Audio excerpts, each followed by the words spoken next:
Well, welcome back everyone to my channel that has been vacant for about a little over a week now. If you watched my previous upload, you may have also stumbled across my explanation as to why I wasn't able to upload anything. So, let's not waste any more time and discuss part 1 of the Battle for Mewni 2-hour premiere. The first quarter is titled Return to Mewni and Moon the Undaunted. So the episode starts off where we left off with Star Crushed. Marco is as depressed as ever, and once again Jackie is no friggin' where to be seen. It is possible, however, that we will be seeing her sometime later on in season 3, which returns in November. It's probably just gonna be like last year when we were anticipating Bon Bon the Birthday Clown during Thanksgiving week. Yeah. I still remember editing during that week too. But that's besides the point. We see that Star is once more still using the all-seeing eye spell from Raid the Cave, as well as Bon Bon the Birthday Clown. There has to be an episode one day where Marco finds out about her spying on him. But by the way it looks, I guess not. So once it transitions to Star, we witness that Mewni is slowly dying due to its loss of magic, as seen by the exhausted Warnicorn, the carriage, and basically almost everything else that surrounds them. But hey, at least the toilets still work. So because of this, they had to set up their own camp area. One thing for sure though is that even though we clearly saw the rats being demolished from Star Crush, I will admit that I overanalyzed in my Battle for Mewni teaser analysis, because as it turns out, there are either more of them or they survived all of this. After they fight off the rats, they eventually make it to the sanctuary and they begin using the Well of Magic in order to revive the Magic High Commission. When I had first seen this, I was confused and thought, wait a minute, I understand that there's 3 pods, but what about one for Lekman in case he was alive? But if you were to look a little bit closer as Moon is rotating the wheel for the wellspring, 5 pipes can be seen risen. And there could be possibly a 6th one, but I can't really tell from this angle. However, if there really are 5, my only guess would be that the pods are for Lekman, Rhombulus, Hekapoo, Omnitraxis, and maybe even Glossaric or a Queen. Now of course the well is contaminated with old and used up magic instead of new fresh magic, so there was nothing they could do at the moment. Knowing this, Moon's only priority left is to protect Star, especially after losing her mother to Toffee and his jerk monsters. She just doesn't simply want the same thing happening to her daughter. As for Moon's mother, she looks to have butterfly cheeks. And I mean looks, I don't really know what it is. But honestly, that's reasonable. I mean, when they go through puberty, they do evolve into butterfly-like creatures. And even according to the show itself, all of them have the last names of Butterfly. The only butterfly to leave me be was your great-great-great-great-great-great-great-grandmother, Eclipsa, the Queen of Darkness. Even if it is the case that King Butterfly has the true last name of Johansson. Don't know exactly why, but I guess humans just don't change their last names. Or at least the queens don't. It was extremely depressing to see how almost everyone kept reminding Moon of her dead mother, especially Mina. And speaking of Mina Loveberry, she was officially nowhere to be seen instead of during the flashback. But I guess we should be seeing her return hopefully later on in the series. I mean, she does get screen time within the intro, so Moon has to decide between whether or not she should declare war or to sign a peace treaty, which, in my opinion, the latter sounds better. Especially against the lizards.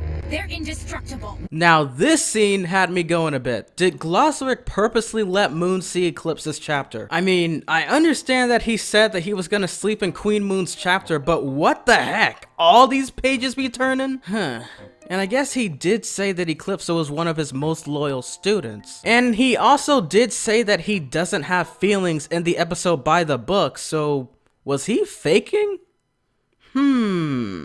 Besides that, Moon gets the bright idea of freeing Eclipse for a while in order to get some advice on one of her dark spells. And as it turns out, even though she's labeled as an evil queen, she seems kinda friendly. And don't worry, I'll most likely be doing a theory video on that in the future. Also, if you were like me and were thinking that something looks a bit more different about Eclipse, it's the color of her hair, which is brighter as opposed to how it was in her tapestry. Oh yeah, and you aren't you when you're hungry. Eat a Snookers. Snookers satisfies.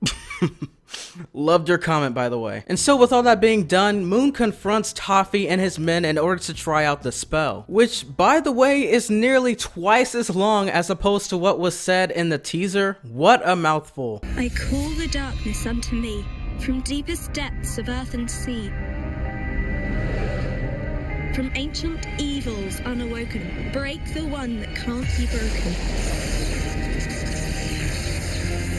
To blackest night I pledge my soul and crush my heart to burning coal, to summon forth the deathly power, to see my hated foe devoured. Anyways, while Moon travels there, she uses little Chauncy. So how did he pass away, and why was this tapestry of Moon Butterfly a little bit over exaggerated? I'm obviously saying a little bit because I'm using sarcasm. The darn thing even shows Chauncy impaled with arrows, a scar on his right eye, even though in the same episode it was technically his left eye, and Toffee is shown falling with a weapon clenched in his hand. Oh, and Moon wasn't wearing earrings at all. And I must admit, some were just small details I picked up on, but you get my point. Well, I'm not exactly too sure as to why or how Chauncy dies, but he doesn't in this episode, nor does he get shot with arrows. I would say that the tapestry is flat out lying, but maybe not. In the episode Into the Wand, he is shown in the wand's memories pretty much looking that exact same way. Also, after Moon's spell, not only does Toffee's finger vanish inside of the wand, confirming that's where all of the dark spells go to, and that totally explains the episode Into the Wand, but notice how Chauncy is nowhere to be seen right after Moon does her speech. Now don't get me wrong, I doubt that he was affected by the spell given by the direction Moon casted her spell,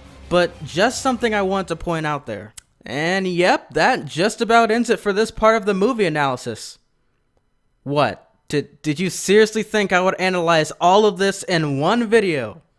Nah. And plus I will admit, the audio in that video sucked. And you know what, gosh darn it, I have to say something about my audio for the past few months, or I should say about a year now. If you've been scourging around the internet about their Blue Yetis, it is officially true. Over time, they have this weird background noise that gets irritating over time. And not only do you have to sometimes switch out USBs because apparently USBs die if they're, you know, cheap or whatever, but honestly, I really wanted to do something a little bit more professional on my channel. So you know what I've decided to do? I've decided to get an audio mixer, and I am officially going to get a new microphone. So I'm about 85% positive that in the very next video that you'll be watching from me, you'll be hearing me with the new microphone, and I'll let you know about it, and you'll hear a phenomenal difference, trust me. No longer will you have your average sounding TNBT for those headphone users. And as usual, if you enjoyed this video, please give it a like and subscribe if you haven't. I'm very close to 100,000 subscribers. I know I keep saying that for every video, but we are getting closer. But I gotta admit, a little bit slowly. Come on guys, please help me. We're so close. But anyways, share this video. Hopefully they'll subscribe if you share it to them. And I hope you guys enjoyed this video. Catch you guys in the next one. Oh my gosh, we're so close.